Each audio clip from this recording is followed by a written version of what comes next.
Where's my camera? Need to see myself. There we go. Good morning. Good morning. Good morning, everybody. Welcome back to the Two Dum Yinzers. This is episode 306. What's going on this morning, Michael? Man, I am feeling great, living the dream.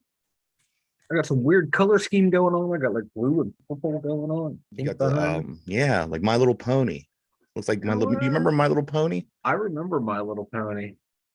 You call me like PewDiePie or Cutie Pie or whatever pie it was. I don't fucking know. I never seen it.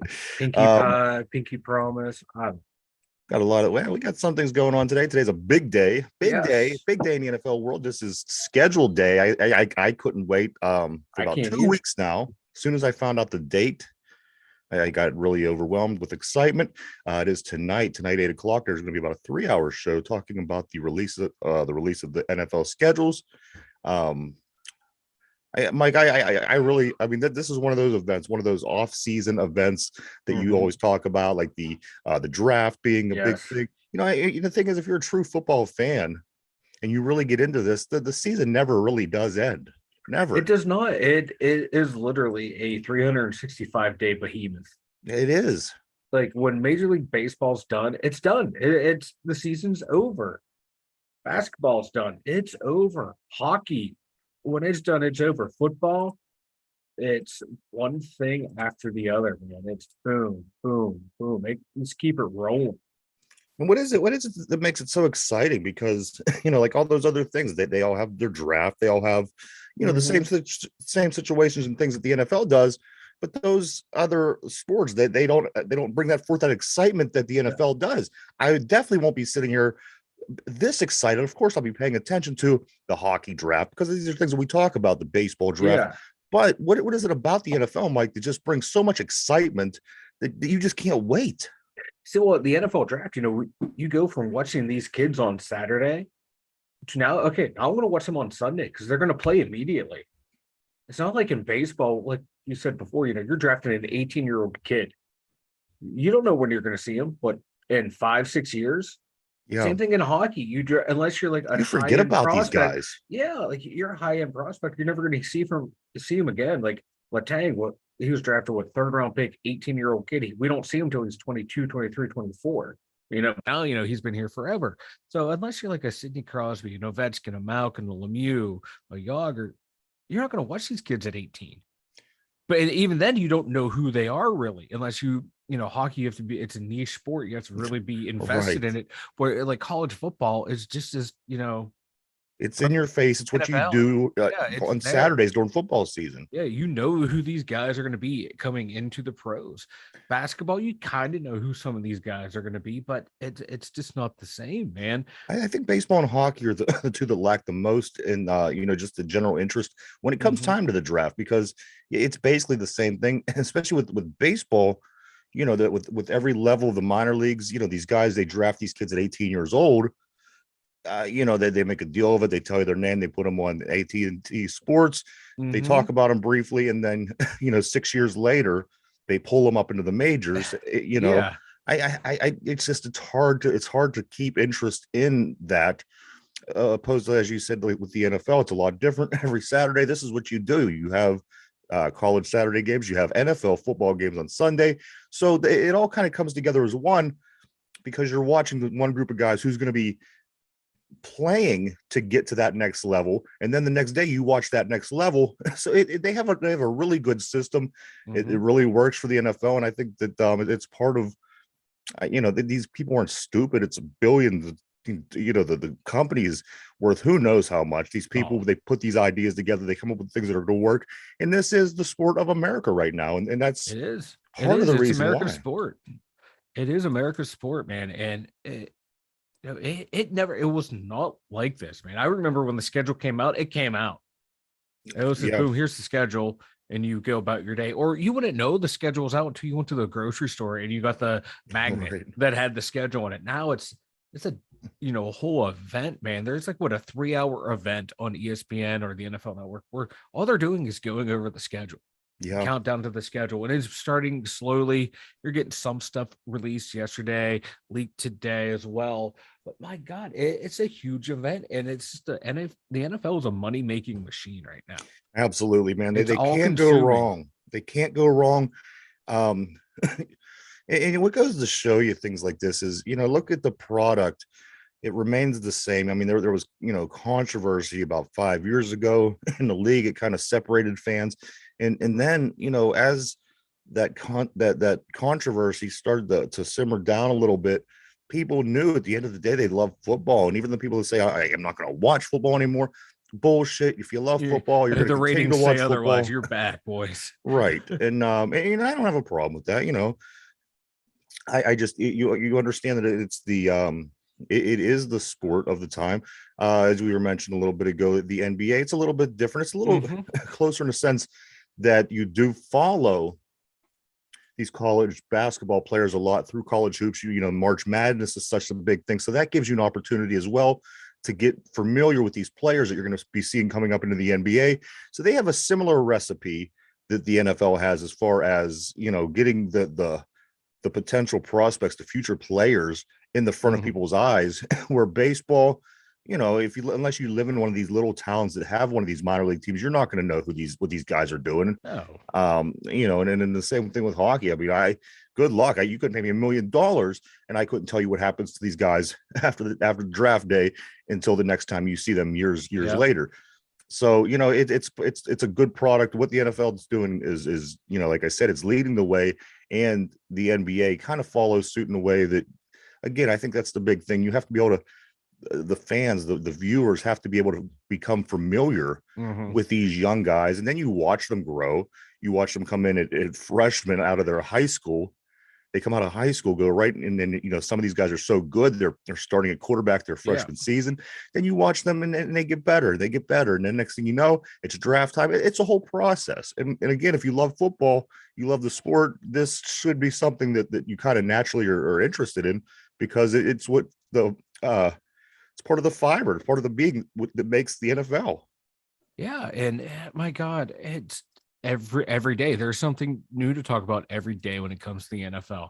There really is. And we thought free agency was over. Now it's like, oh, here's hidden gems still left on the market. Here's the best landing spots for this player, that player, and it's still something new to talk about every day. Now once those guys free agents get signed, it's like, how do they fit down the team? Yeah. And it's like, okay, what coaches are in the hot seat going in? Which rookies are going to be able to start? So it's a constant. They do it right, man. The NFL media does it right. They know how to keep hot topics in the air. Patrick Mahomes is now apparently going to get a new contract reworked with the Kansas City Chiefs, because Kansas City wants to make him the highest paid player in the NFL because they think he's the best. So there's a whole topic for 2-3 days that you will see on ESPN and Fox Sports 1 and on the NFL Network is Patrick Mahomes' new contract, where everyone knows he's already signed to a big deal, but okay, now they're going to make it fair. Then that snowballs into, well, who's going to be the next quarterback to get paid? Who's overpaid, who's overrated in the quarterback. So they just have a way of one topic can generate 5, 6, 7 days worth of topics, of totally different topics, man. NFL is behemoth, and I love it. I never thought I would love talking about the NFL this much. It doesn't stop, and I don't grow tired of it. Yeah, no, neither do I. It's great, man. I mean, you might have one of those days that you're like, I'm kind of footballed out. But the next day you're ready to go because there's something new to talk about. Yeah, right. It's going to be 80 degrees today here, Mike. That's football weather. That's football. Once again, it is football related. Everything comes back to football, man. Everything does come back to football. As you see on your screen, or you could hear, Derpy hasn't joined us yet. He is going to be a little late, which kind of throws me off, because I do have an announcement we want to make. Oh, well, yeah. I mean, what we're going to do here moving forward, going into the season, summer season. I guess I want to do it now. Do it now. That'll be okay, right? Yeah. I mean, it's only Derpy. So next week, everybody, we are going into our summer schedule, or summer scheduling next week, right, Mike? Yes. Next week, we are going to half-hour shows. However, don't be upset, because we are going to also we're going to expand and extend the show to 7 days. Yes. So starting on Monday, the show will only be a half-hour show. However, it will run Monday through Sunday until further notice. And more than likely into the summer and through the duration, because again, that's our summer schedule. Yes. We will have a more definitive answer tomorrow on the time. I think that roughly will be right around the same time, but we do still have to iron a few things out before we could get that information out to you. But that will be tomorrow. We'll let you know. Then will be the weekend, and then again we'll be firing it back up Monday, and it will be 7 days a week, half-hour show. So we're excited about that. It's going to give us here at the show a little opportunity to do the things that we have to do outside of the show. However, we'll still be able to keep the show going, and it's gonna be an experiment. So we're gonna see how that goes. Yeah. So yeah, like Brian said, half hours, but hey, 7 days a week now you get to see us. Yes, I'm working on making more YouTube shorts too as well, getting that out there. So yeah, the show's going to a half hour, but yet I'm giving myself more work on my end. When should we tell Derpy? Should we tell him the following Monday? And say, hey, bud, it's only a half hour now, and you got to be available. Him of missing the show. Yeah. Like the following Monday. We'll come on at 11. Yeah. And he's trying to get on at 11:30, and we're wrapping up. Such a dick move, man. But that is definitely something we could do. That is something we would do, and then something we would do to each other. Yeah. But he will be showing up at some point. Yes, I just don't know when. I totally forgot we had. I broached that conversation. We had the conversation about the summer hours. It was your idea. What are you talking about? I know, dude. Like, okay, I think I am literally losing my mind. Like, I have like all my, my. Well, it doesn't help that you blocks drink a fifth before you get on the show. You lush. I'm actually only just drinking a soda today. I'm completely sober today. The last 2 episodes, not so much. I needed a little something to get me through the day yesterday and the day before. But no, like I keep misplacing stuff throughout the house, and I start going crazy and like laughing hysterically at myself. So it's either a lack of sleep or I'm going insane. But I totally forgot I talked to you about. I think you're fucking summer nuts. Hours. I am nuts. You could have just said nothing and I would have went with it, dude. I am. Yeah, I think I am losing my mind. Maybe the half hour, 7 days a week will help me refocus. Yeah, we'll see. We'll see how things play out. We'll see how things play out. I'm excited. This Pirates team, Mike, jeez, oh man, Thank God the Milwaukee Brewers are in our division. As I mentioned yesterday we were talking a little bit. It almost puts you in mind of like the remember the movie The Angels in the Outfield? Yes. This kind of puts you in mind of like a really demented version of that. Yeah. Because there was these angels that were helping this team win. And we're kind of having the same situation, but it's the total kind of ass backwards way. We're so bad. The angels that help the angels can't even make this team better. No, those angels are like, yeah, we're done. We quit. We're out. So basically what these angels are doing, they're making everybody else bad because they have to. The Pirates will win the division with 30 wins this year. Watch. They'll be 30 and 132. They're going to win. You went from yesterday saying the Cardinals are going to make this miraculous comeback to F it. Buccos aren't winning any more games. The entire division is just going to lose every game. They're going to win the division though with 30 wins. I'll take it. I'll take it. Wouldn't it be the best thing ever?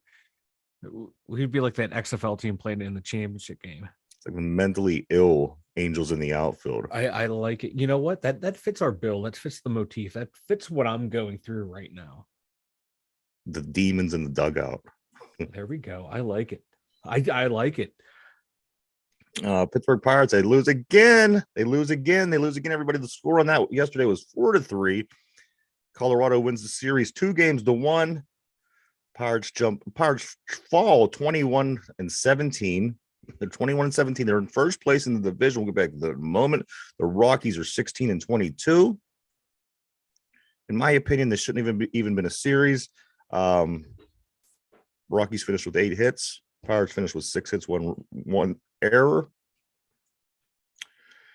Rich Hill, Dick Mountain. He throws for 3 3 2/3 innings. He let up 4 hits, 1 earned run, 2 walks. He had 4 strikeouts. Mike, I just don't understand. They have 1 win in May. It's May 11th.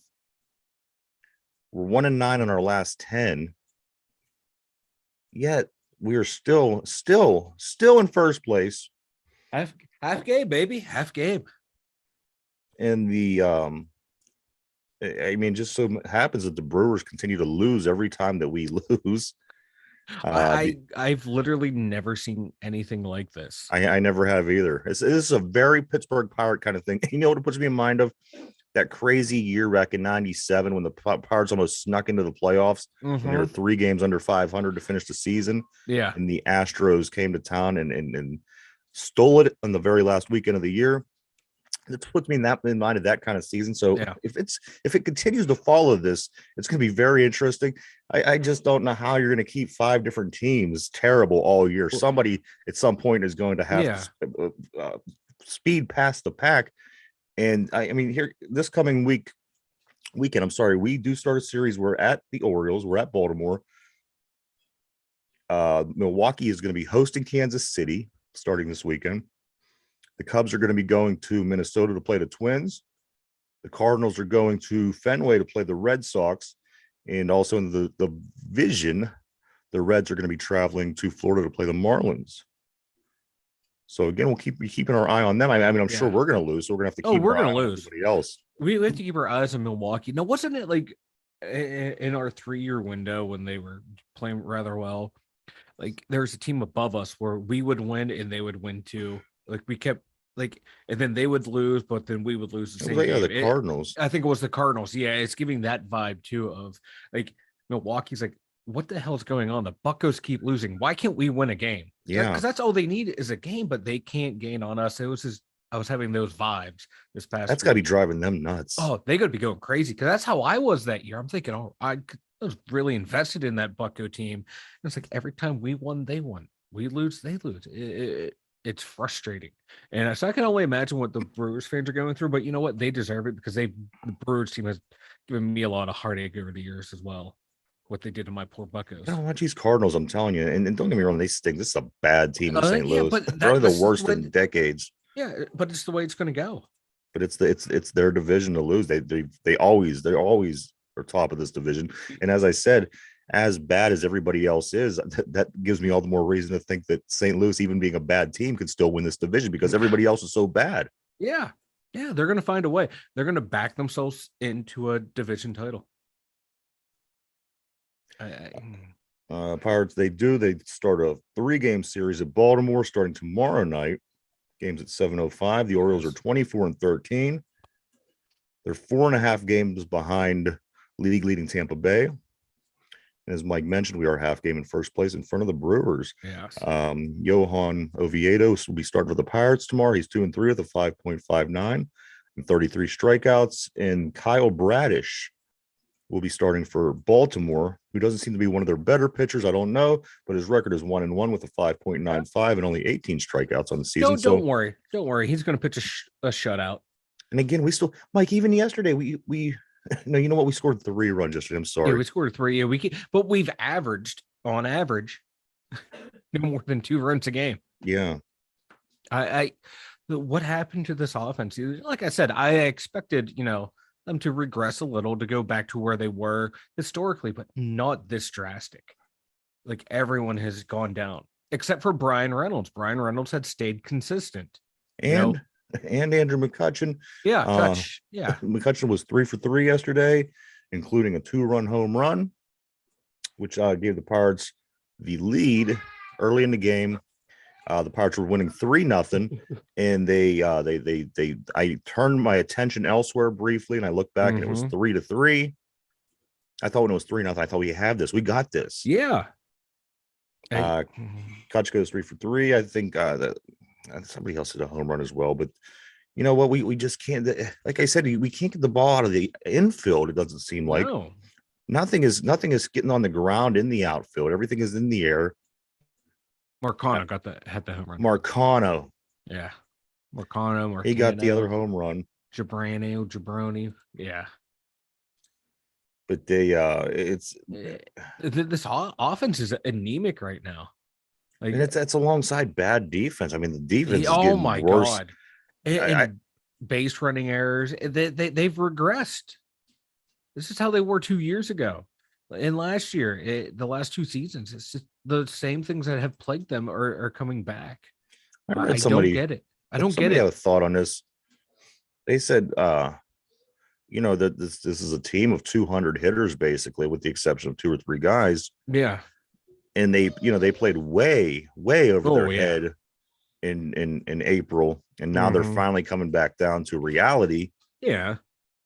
But I tend to think that this team is a little bit better than this reality. Again, with the people that we mentioned, Reynolds, Andrew McCutchen, Hayes is playing. He's playing good baseball. I mean, there's good people in here. We have decent people in the lineup. We bring over Carlos Santana. He's making waves. The 2 young Korean gentlemen we have on the team are playing very great baseball. So at some point, there's got to, as we said yesterday, there has to be some kind of happy medium here. Yeah, there has to be, but it's just wild how extreme this team has been. They're so they're so bipolar. They were lights out in the beginning of the year. Now the month of May, they can't do a thing. And I don't. What changed? Nothing changed. It's not like there was a big all-star break. That's what you can see. A team that was really hot, they come back, they can be cold, and vice versa after a layoff. There was no layoff. They just happened to play the AL East. And now all of a sudden, because they play the AL East, they don't know how to play baseball. We can't beat the Rockies now. Yeah, exactly. I don't know what's going on, and I don't know what Shelton can do to get them out of the funk. It also seems I really don't. Ever since they send Maggie back down, they set down the mascot. That's the problem. The guy had that game against the Rockies. He scored. He got his first hit on the 13th run because he had played 13 games or 13 years in the minor. So it was a whole thing. Yeah. And it seemed like shortly after that, because that went into the Washington series then. And then we ended up losing that game and then going into Tampa Bay, going into Toronto game or series. So it seems like ever since they sent Drew Maggi back down, they sent him down, and they signed Reynolds to that contract, and that's it. You're done. I don't get it. No, it's just weird. All of a sudden they forgot how to do the fundamentals. They forgot how to play. They forgot and they were doing them exceptionally well weeks ago. Yeah. Remember the numbers every day would come in and say, this is the best this team has done since the 1992 team. This is the best. That's this is the best in the league. Something was the best since 1902. Yeah. Like their best. Yeah. And they now they're the Pirates that we have known and love outside of that 3-year window where they were competitive. And that's what makes it even more painful, is because they gave us a glimmer of a hope. I thought we'd be all right until at least all-star break trade deadline, because that's when I was going to be. Yeah, that's my real assessment. Where are they sitting there at the trade deadline, and what kind of moves did they make? Then you can see where they're going to go. But now, I thought beginning of the season they're going to be buyers. Now it's looking like, are they going to be sellers, or are they just going to sit pat? And they have guys in the minors that could potentially come up and play, but they're keeping them down. So it's like fans are getting the same old Pirates mentality going again. Oh, here we go again. They gave us some false hope. Now they stink. But we have to remember, what do we always say here? It's 160. I was just going to say, we're lacking something here. It's the ebb and flow of the game. You just wait. Just more or less, they're in survival mode. Just get out. Right now, it's like just get through May. Try to salvage a couple, wins here and there, win a series or 2 here and there, keep pace with Milwaukee, keep them, gain some ground if you can. If not, just stay that game and a half ahead of them. And then just hopefully, June rolls around, boom, you can new month, new beginning. Yeah, we're lacking something here. We're lacking a little voice. To Every time we interrupt us talk about the mid-thought. duration of the baseball season. Oh, poor Derpsters. I think you were mean to him yesterday, and that's why he's not here. I wasn't mean to him. I was extra nice to Derpy yesterday. See, that's what threw him off. That's what threw me off. That How was the day nice you were before. yesterday. Was it the day before? I can't remember. Yeah. They all bleed into one. The Seattle Seahawks, Mike. Once again, they travel more than any other team in the NFL. They're the farthest away from everyone. Exactly. It's just geography, but it's a conspiracy against them if you ask their fan base. Yeah. We're in the middle. We're in the middle of the pack. Yeah. I've seen a chart, and we're just somewhere in the middle. I didn't pay much attention at the time. We have too many West Coast teams we have to play this year. I don't like that. Yeah. It's that NFC West that gets us. I think we played the Niners at home, which is a good thing. I mean, I don't mind going out and playing some of them other teams like Arizona or whoever, but no, getting San Fran at home is good. Yeah. But no, it's just it doesn't matter. Like if it was under Cal or under Tomlin, you travel out west. It's nothing pretty happens when the Steelers go out west. I don't think Ben ever beat the Raiders out there. No, he never did. Never did. That's crazy. I mean, Hall of Famer. I don't think he ever beat them at all. Like even when they came into Pittsburgh, I don't think we ever won against them. That's wild, man. I was listening to his podcast with Bill Cowher. They're talking a little bit about like the early part of his career.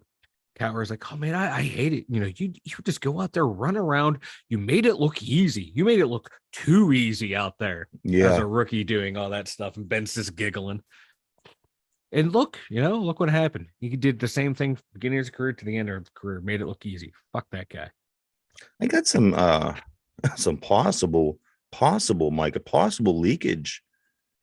Are you okay? Do we need to call a doctor? I think that I saw this morning. I'm looking around and it said throughout the day, and I can't recall, it was on Twitter. It said they'll be leaking information as it gets leaked. And one that I have now, and I'm not sure, I can't confirm or deny, but what I'm seeing right now is week 10 for the Steelers is the Steelers versus the Packers. I don't even know what date that is. But the information that I got is week 10, Steelers versus the Packers. So do what you want with that. I can neither confirm or deny. But it's going to be a CBS game, apparently, from the information I got on CBS, week 10, Steelers versus Packers. So beyond that, I don't know much more. Yeah.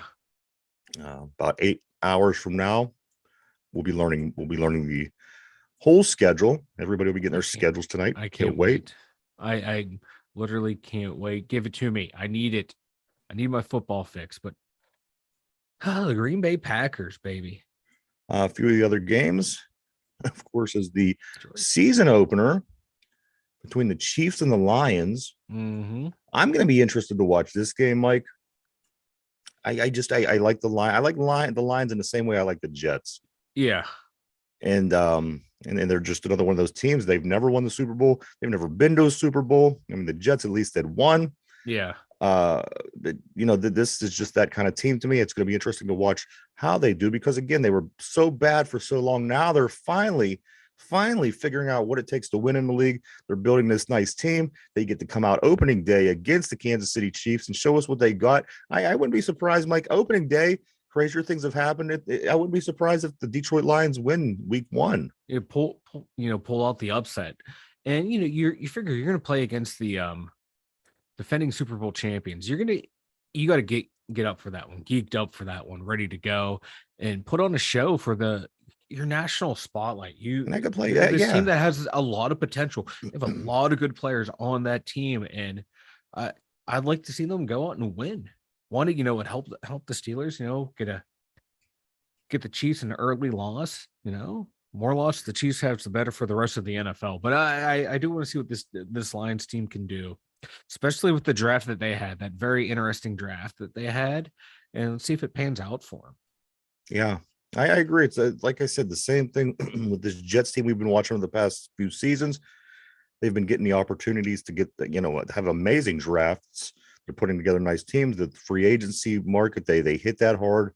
And, I think that they're going to be as good as anybody else, with the exception of San Francisco in the NFC. But you know what? If San Francisco runs into this quarterback issue and it continues to be an issue for San Francisco, you got to remember Jimmy G went elsewhere. Brock Purdy got the surgery issue. So, we don't know what San Fran is going to bring them. They have a really good team. But, of course, the exception of the Eagles, they're going to be good. I'd say that, Detroit is probably going to win that division if you really look deep enough into it. And maybe one of your final 4 teams that win the division in the NFC conference. Yeah. I mean, look who else. I mean, Green Bay, Minnesota, Chicago. Minnesota showed that they can't. You can't trust Kirk Cousins in the playoffs. And again, you can't trust him in the Super Bowls.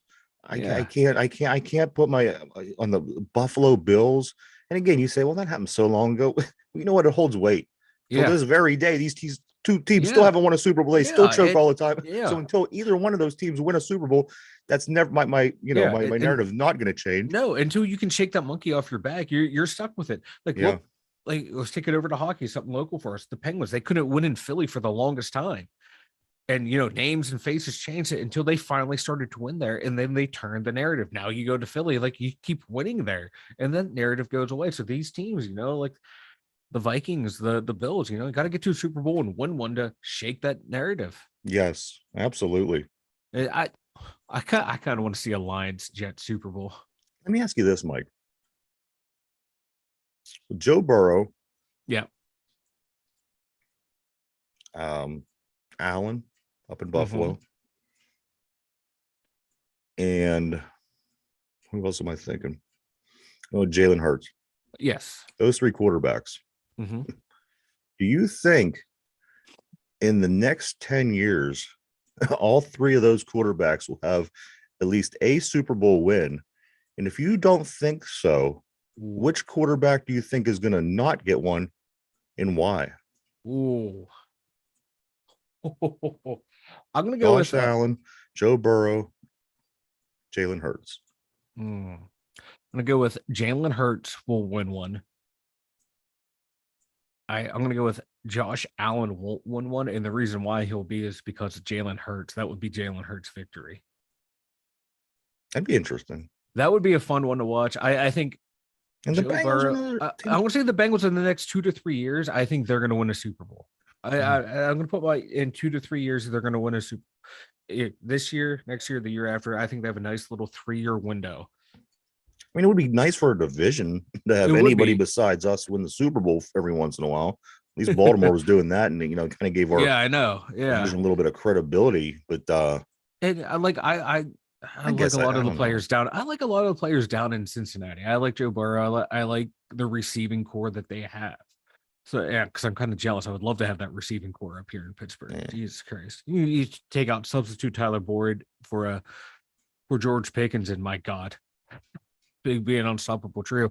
But no, I think Burrow and Hurts are going to win one, and Allen, I think, unfortunately, he's going to be the odd man out among that group, and it's going to be because of Jalen Hurts in the NFC and the other teams that, Patrick Mahomes and Joe Burrows, Allen has to go through those two. And, Allen's a damn good quarterback, but, Joe Burrow has been to a Super Bowl, and so has, Patrick Mahomes. He's been to what, 3? 1, 2. So, the deck is stacked against Josh Allen, I think, more than most. Interesting. Yeah. This is the way I see it, Now, if Buffalo has been there and Cincinnati didn't make it, I'd probably flip-flop that whole argument. As I said, I've never seen either of those teams win a Super Bowl. It's going to take one of those teams winning a Super Bowl to change my mind in that sense. But, Hey, I tell you what, so pull up the schedule for the international games that got released yesterday by the NFL, and you could go and tell everybody about those before we move on. Before you do that, another game that we do know is the Christmas game. The Christmas game, what did Derpy say it was going to be, the Giants and the Eagles, Mike? I can't remember who Derpy said. I literally cannot remember. I do believe Derpy said that the Christmas game is going to be the Giants versus the Eagles, which is going to be a good one. Will be a rematch, of course. These two teams from the same division anyway, so that's always going to be a good game. And then once Mike digs out the international games in this season, this NFL season, we'll go ahead and run those off for you. I got them.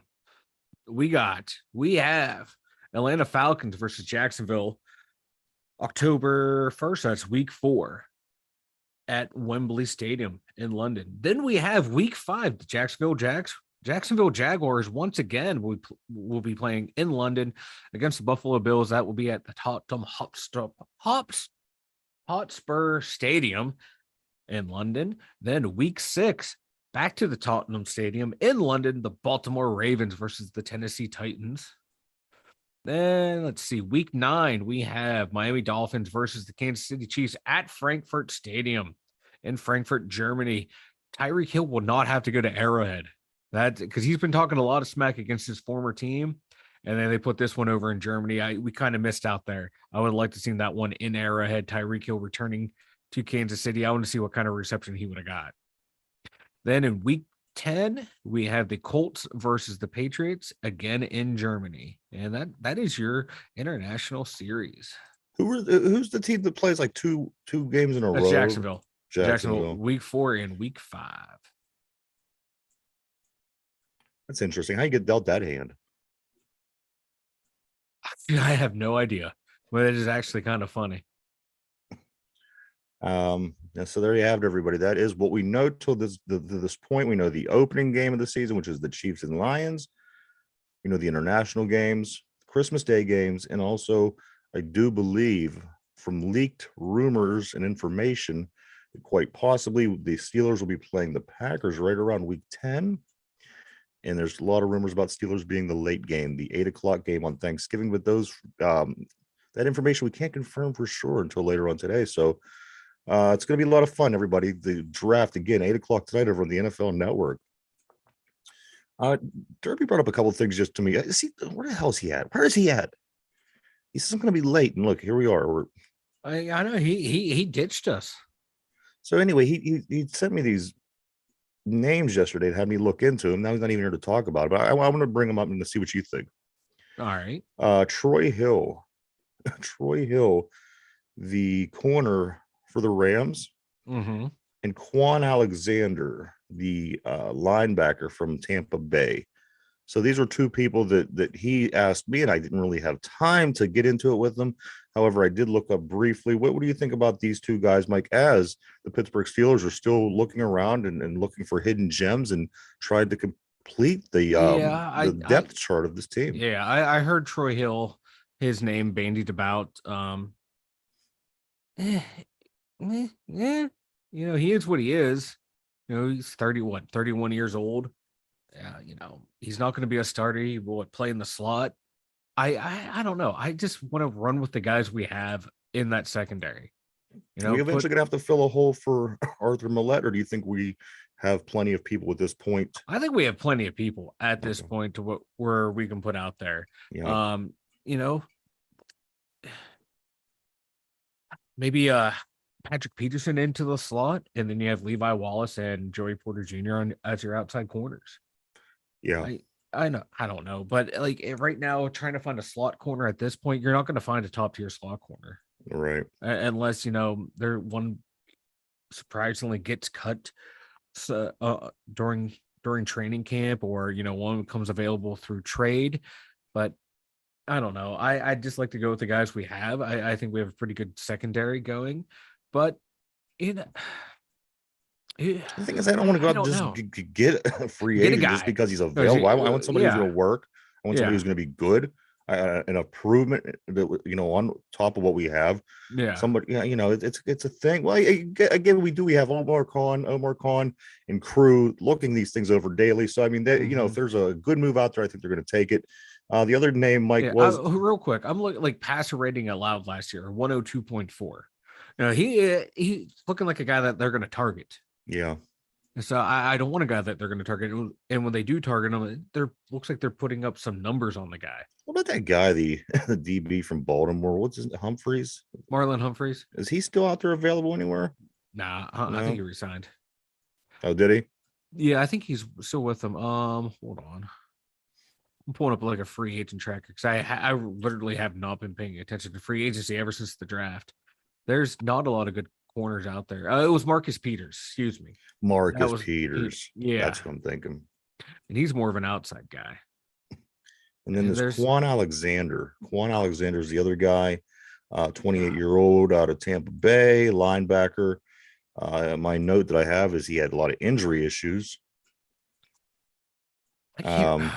I just know that we're kind of scratching and clawing to try to find a little bit of depth at our linebacker positions. I see. What do you think?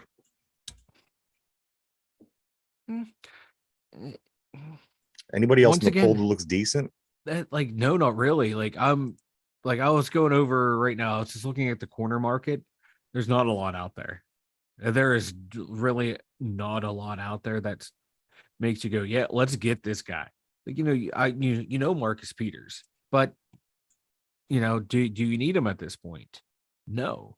And I'm kind of liking our secondary. And hold on, I'm gonna pull up the linebackers. Like if we're gonna get a linebacker like Kyle Van Noy, I think he's still available. I'd like to take a look at him. Yeah, there is a few names I did see. Yeah, see, he's the one I'm looking at. Even though he is older, he is 32, but I think he'd be a good fit, more of an inside backer. But hey, we resign. We have two new guys. I'd rather have him here too as well. Three veterans. We're bringing along Mark Robinson. I that makes me feel a little bit more comfortable. But for Troy Hill, he does not. Quan Alexander doesn't do a whole lot for me anymore. These are Derpy's guys, mind you.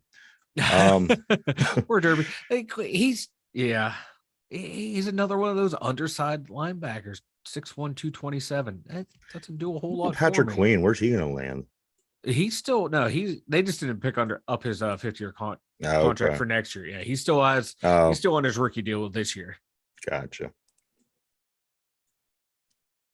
But yeah, those guys they don't do a whole lot for me. Here's a guy that came up yesterday with of course, the XFL season wrapping up this weekend. You also have the USFL season that we are following because the Pittsburgh Maulers are in this league. The name Reuben Foster I seen pop up a couple times yesterday as far as being an available linebacker after the USFL season ends. He was, of course, out of Alabama. A lot of people talked about him. He had a lot of hope, a lot of upside. He gets into the league, has a few issues, and now he's in the NFL. He is the highest rated Mauler at this point with a 90.1 rating in the USFL. Reuben Foster, do we see him in the NFL next season? If he can, he's stayed out of trouble so far. It looks like he's, kept his nose clean since he's been out of the league. But, so many teams were burnt by him. Does he get another chance? But, Right. This is the NFL. Every coach thinks they can fix someone. It wouldn't surprise me if he's given another opportunity. I don't know if he still has, how it is in the NFL. You get suspended, cut, and then a suspension's looming, and then you don't resign with the team, and you're still technically not suspended till you re-sign with the team. Right. So I don't know if he has any of that stuff out there or not, where if a team would sign him, he's going to be out for an indefinite amount of time. But if not, I can see a team taking a flyer on him. Why not? He's playing really well down in the USFL. And yeah, I agree. If you can capture anything that he showed in his rookie year, but that 2017 was a long time ago. He played well. He showed promises, but we'll see. I can see him getting an invite, but like I said, I don't know if he has any pending suspension from his last time in the league. Now I do know this, Mike. I'm going to bring up two names. These are high profile names. These are going to be names that you hear a bunch possibly over the next couple of days for different reasons. The first guy This gentleman is in danger of not making the Tennessee Titans 53-man roster. Of course, I'm talking about Malik Willis, the quarterback from Liberty, drafted last year. Some question, why did the Steelers pass on him and take Kenny Pickett? He went down to Tennessee. Again, this is another player that you thought would have had a ton of upside. I don't know what the issue is down there. I'm not a Titans fan, and if you could shine any light on this, Mike, on why they went right from him. They kind of gave up on him midseason last year. Real quick. They went straight to Will Levis this year in the draft, or not straight to, but they eventually got Will Levis as he sat till day 2. But this Malik Willis, and we seem to be the team name that is connected with him.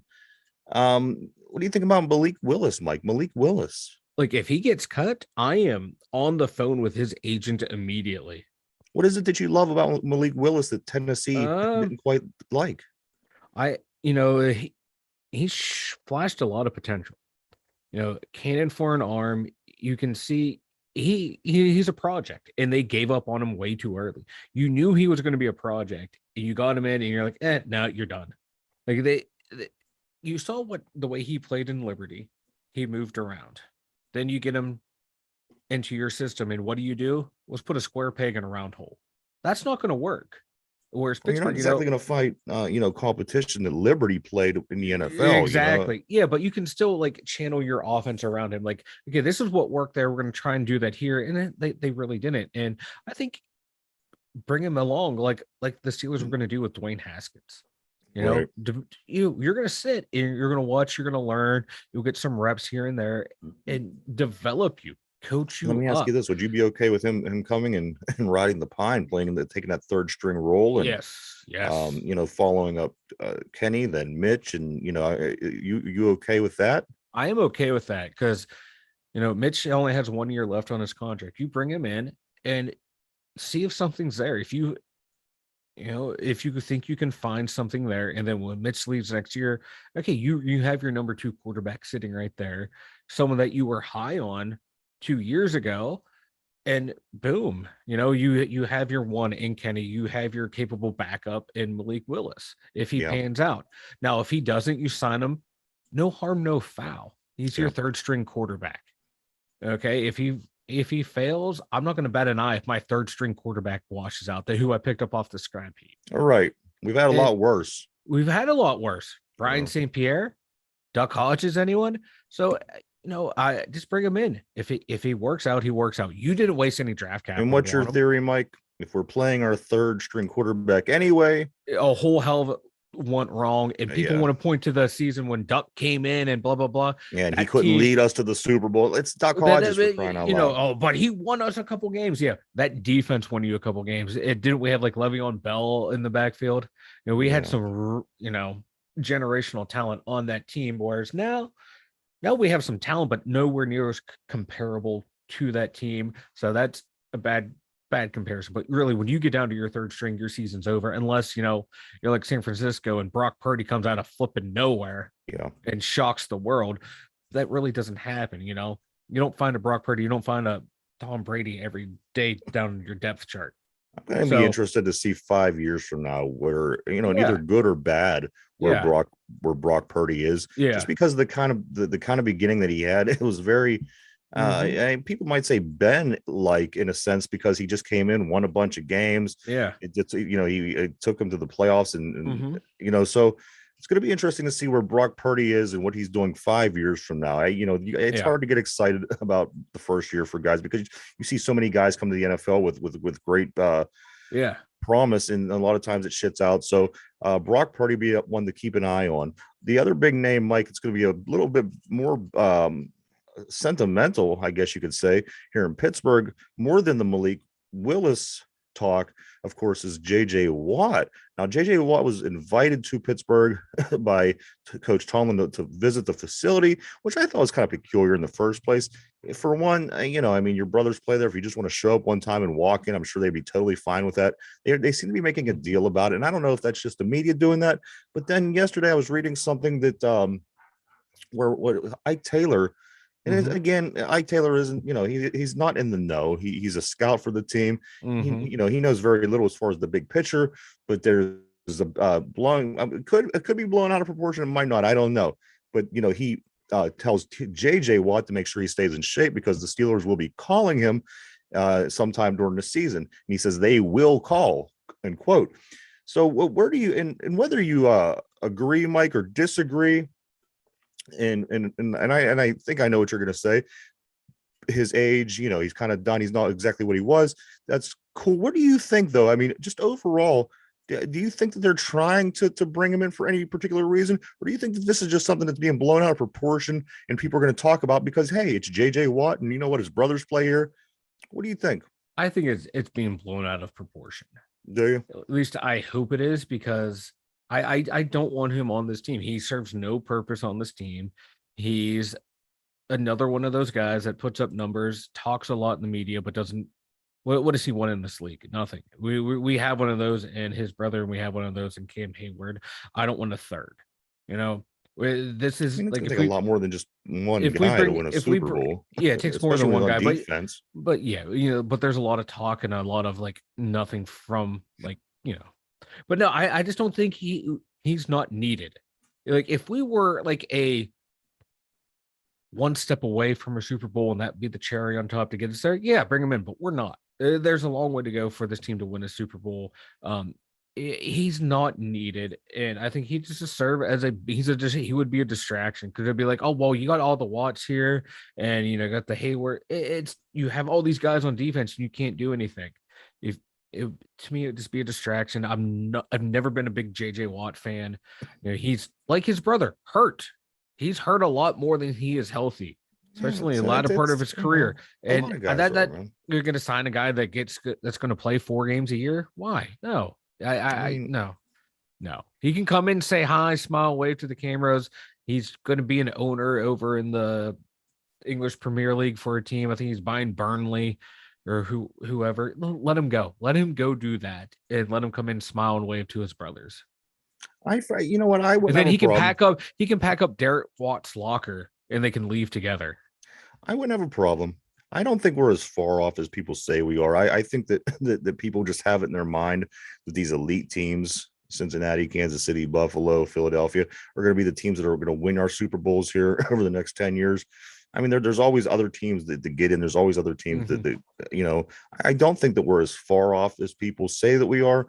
However, as far as the JJ Watt, I'm really indifferent. If he would come and sign a 1-year deal and kind of be a little bit of a depth situation, I would be fine with that. But again, we're not building this defense around him. It's not going to be around him. And no, just as anything else that goes on in Pittsburgh sports, it's going to be a fan friendly thing that that the people are going to lose their shit over. But when it's all said and done, at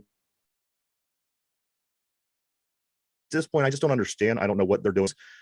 Bizarre in a sense, because again, like I said, what won't stop JJ Watt from taking a flight to Pittsburgh someday, showing up at the facility, say, hey guys, it just it seems like it's being drawn out, and it's a talking point. We need a talking point. That's really what it is right now, because right now the Steelers aren't active in looking for free agents. Their roster's more or less set. They're not going to be talking about anything until rookie camp comes up. So got to feel the air somewhere. And I don't see it. He's not needed. They don't need him. I wouldn't mind him. I think he literally just retired. So that's showing that his mind's not 100% in football right now. And no, when you're building a team and you're hoping to build a contender, you want to have someone who's 100% in. I think he's a professional. I think he could handle it. This player here, Mike Broderick Jones, he has some encouraging words yesterday. He says, for the fans at least, he says, I'm ready to get in here. I'm ready to get started on my new journey and see what the future holds. This Broderick Jones, Mike, I'm so excited to watch him play. I'm so excited to watch him make ways for our backs, protect our quarterback. And he's ready. You could tell, like I said, a couple of weeks ago, we were talking after the draft, he was in there petting giraffes and helping old ladies across the street less than 24 hours after being drafted as a Pittsburgh Steeler. He was cleaning up the lawn, he was cleaning up the lawn. He was, but he is one that I along with all the rookies, but just that attitude, that personality, he looks and feels like a player. He's a gamer. And he's somebody that I'm very excited about getting ready to head into this 2023 season, Mike. I can't wait to see him play. He looks like a badass out there. I want to see what he does against NFL level competition. I think it's still going to be badass. I just want to see him manhandle someone. Just pick him up and just drive him into the ground. And I between can't wait. him and And Washington, these guys Darnell are gonna be Washington, murdering people. just line them both up on the left hand side. Just say Yeah, fuck it. Our left tackles are these two. Just yeah. stand there and just beat the hell out of each other, or beat the hell out of the Could defense. you Just imagine those two. putting Washington as your fullback and seeing him coming through the hole at you as you're trying to Oh, focus on tackling and catching? F that. No, I'll be like that dude, that cornerback who retired at halftime. Yeah, Like, no, I can't do this no more, coach. I'm out. And that guy's a hero. He did what every working man wants to do. Every working right. person in America wants to do. Quit in the middle of their shift. He's a goddamn national hero. The But best they winning get percentage. Go ahead. I'm yes, sorry. no. You go ahead. The best winning percentage at home at their current home stadiums. The Pittsburgh Steelers are second, Mike, overall out of 32 different teams. The New England Patriots, they have a 79%. They were first, a 79% winning percentage at their home stadium. Pittsburgh Steelers come in second with 71%. You want to get rid of Acrisure Stadium. I don't know. It seems like these Steelers have played well here, especially over the past 20 years, 23 years to be exact. But winning percentage at their home stadium, the Pittsburgh Steelers are the second best team, which doesn't surprise me. We often win a lot of home games just until the past few seasons. Things have kind of been wonky in a sense, but the Steelers generally play good football at home. Yeah, they do. And who everyone loves their home cooking, especially the Steelers, man. Especially the Yinzer fans, man. When they get fired up, that's the place you don't want to play. Yeah. The way the stadium's designed, it's not designed like Arrowhead where the sound just stays there, or Right. like Seattle. This place, it's very open, and that place is rocking and rolling. It is rocking and rolling, and I give it to those fans, man. They're wild at home, and I love it. Especially I love like the 4 o'clock games, the night games, because as Cower would always like to say, you know what to do. Your Yeah. assignment on the 4 o'clock games and the night games. Drink yourself into a stupor, be rowdy, be ready, and they do, and they bring it each and every game. And I love it. How can you not love playing a game at Heinz Field? On the lighter side of this, the worst team, the worst home winning percentage of all in all the land is Cleveland. The Cleveland Browns have a 39% winning percentage at their home stadium. I know one time Ben Roethlisberger, of course, was the most winning quarterback ever in Cleveland Brown Stadium. I wonder if he has a better percentage. He has to have a better percentage than the Browns do. I mean, he lost a quarterback deal when Mayfield got up there and he started winning games as far as winning games as a quarterback.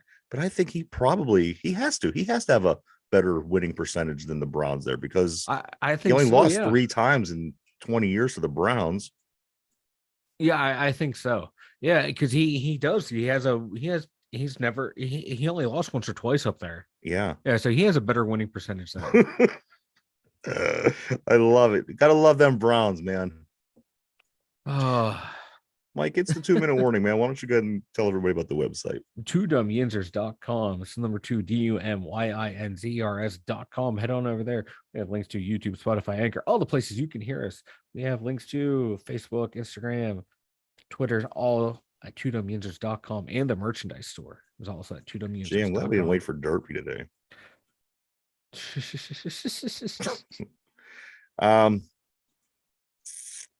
Yes, go check it out. www.2dumyinzers.com. A lot of cool stuff in there. As Mike said, we're live all week long from Monday to Friday from 11 a.m. to 12 p.m. But again, we will fill you more in on the summer schedule.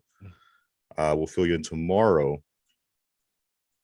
Also, if you want to check out the show on podcast form, go over to Spotify at 8 o'clock in the evening. Every show that we do that particular day goes on Spotify at 8 o'clock in the evening. If you prefer that, or you're at work and you can only listen, go to Spotify after 8 to check out today's show. Mike, I have a trivia question. This is a schedule opening day Steeler trivia. I don't know. Alrighty. Yeah. That makes sense. Yeah. Okay. Here's the question of the day. Steelers haven't played a home opener since the 2014-15 season, which is a long time. Mm-hmm. Which team, which team holds the record for the longest road opener streak? The Steelers haven't opened at home since 2014-2015. Which team holds the longest road opener streak? In other words, the team that didn't have a home opener for the longest period of time. Steelers haven't had one since 14-15. I'm looking for the team that has the all-time record for not opening a game at home. Let's go ahead and take a moment to think of that. We'll get your answer in just a sec. Wow. All right. So, the question of the day, Mike. The Steelers have played. They haven't played a home opener since 2014. It's a long time. Long-ass time. But there's a team that holds the record. I'm going to tell you what the record is. You want to know? Will that help you out? Yeah. 17 seasons. Holy shit. There was a team, Mike, that finished they started 17 seasons with their first game of the year being on the road. And we're looking for that team. This team leads by far in that category. Arizona Cardinals. Arizona Cardinals. Is that your final answer? No, let me change that.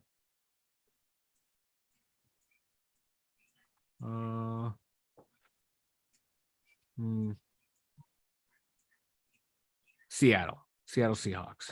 The Seattle Seahawks. Now, is that your final answer? That is now my final answer. All right. So Mike said the Cardinals. Then he changed his mind to the Seahawks. I'm like Jerome Bettis when he was asked heads or tails. Tails. Yeah. I'm going to go ahead and lock you in on the Seahawks. All right. The Steelers haven't played a home opener since 2014. Long time, right? Yes. I'm looking for the team that holds the record for the longest period of time where the team did not, they started on the road every year, the longest amount of time without starting a home game, starting your season off with a home game. The answer, the clue is 17 seasons that happened to this team.